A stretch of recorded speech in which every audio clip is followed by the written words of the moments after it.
μόλις 13 χρόνων. Πρέπει να πούμε ότι το ΤΑΕ Λάρνακας ηλικίας μόλις 13 χρόνων.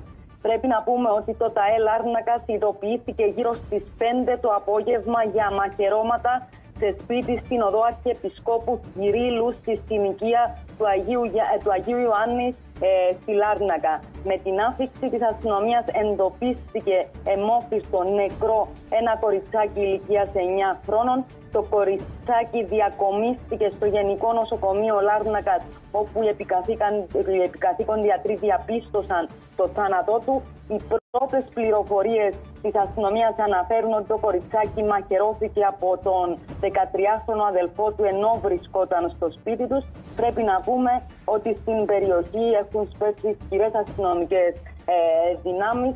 Γίνονται εξετάσεις για να διαφανούν οι συνθήκες κάτω από τις οποίες διαπράχθηκε αυτή η πρωτοφανής για τα κυπριακά δεδομένα δολοφονία. Οι πρώτες πληροφορίες, Νατάσα, αναφέρουν ότι το κοριτσάκι βρήκε αιμόφυστο ο πατέρας του. Μάλιστα. Νατάσα. Ευχαριστούμε πάρα πολύ, Νατάσα. Αυτά, κυρίες και κύριοι, μέχρι αυτή την ώρα.